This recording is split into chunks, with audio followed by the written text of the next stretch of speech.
Our hearts are all heavy since the shooting in Washington. There's just no words. Let's just see how this event unfolds and see what we can gather from here.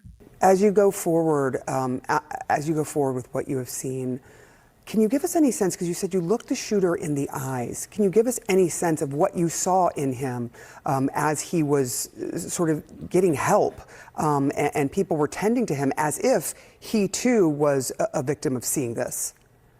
Yeah, well, to be clear, I heard about that part because we were in a secure room when he initially walked in. I just saw him screaming and then being handcuffed. But what I saw in his eyes, I mean, I went to Columbia for grad school, and I saw the same thing in his eyes as I saw in the eyes of all the protesters at Columbia. Nothing different between him and them. But they did not create this horrific shooting. They did not, they didn't shoot. They gave permission. They gave the permission. And they've called for this. They have called for Intifada revolution, which is the same thing he yelled last night. Do you worry that there will be a conflation, though, of the two, those people who are speaking their mind, who really care about what is happening in Gaza, and those people who are like this person who did this horrific shooting, who intend to do harm? A conflation. I mean, they are calling for Intifada. At Columbia University, they call for Intifada constantly. They're not quietly, they're loud. They're loud. You can hear it. They make recordings of themselves. So what's the difference? Are you afraid? Yes. What will We're you do all about afraid. that? Everyone should be afraid.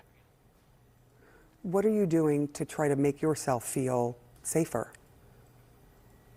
Well, okay, you just go on and live your life. I'm a New Yorker. I remember 9/11. You can't let them make you be afraid. You have to go on. You have to live your life, and hopefully your government does things to protect you. Last night, our government failed us. Jonathan Epstein, I know that they are going forward with this. There is expected to be charges in this case. We will see what happens, but I know you'll be watching, and we'll talk to you again as this goes forward. Thank you so much, and I'm sorry that you had to witness what you did. Kate? Yeah, I think this newscast is just a little bit out of date with what's actually going on the ground. Anyone who's been on social media or on the streets has seen the calls for violence and blood libels, the happiness they feel when an innocent Jew is killed, and their calls for violence, like you said, Intifada and all that. They'll openly say to your face that they would prefer to see all the Jews gone and the Middle East Judenrein. And again, it's not surprising when Nazi salutes are the norm in their camp. Hail Hitler is a mainstream song, and anti-Israel Muslims support Hitler all across. You've got quite the keg of explosives. So remember, when you've seen this firsthand. Hamas is basically in USA right now. This is exactly what Hamas did. This is their ideology, and again, they'll mask it with university life and protests and socialism and all those kind of things. But again, it's all the same ideology when it comes down to it. And at the same time, I think our enemies are terrified. They know they're losing the war, and they're therefore resorting to such desperate tactics here to kill innocent Jews on the streets and gun them down.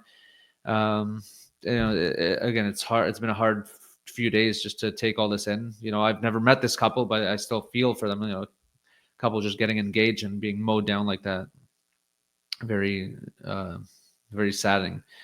Just some take-home tips, just the lessons to learn is, first of all, Israelis traveling, especially if you're in embassy or somebody that some sort of political job, buy body armor. It's legal, and if you're American and you're allowed to carry, practice your two-way rights. Train and be there to protect life when you're needed, because you never know when you're going to be called on to step in and save someone's life. It's just terrible to see, like I said, this such a young couple taken away. Cherish the ones you love daily and make sure that they know that they're appreciated and that your relationships count. And 2 more points. Don't listen to what our enemies have to say. Like I said, you're going on X, you're seeing all this echo chamber of hatred towards the Jewish people, and they're just blinded by it, so they can't even accept the fact that there is no genocide in Gaza. Children aren't starving. Hamas could have invested in stockpiles of food for the next 20 decades, but instead they chose tunnels and rockets and fighting a uphill battle that's going to end up in tragedy for them regardless. And yeah, it's blinding them. Don't let that get to you and bring you down and lower your perspective of yourself.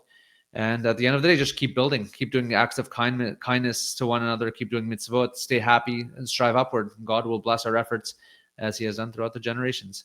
So may the victims, may their memory be a blessing, and may their souls rest in peace. You're here at Jewish Uncensored. If you like the video, please like and subscribe. Am Yisrael Chai.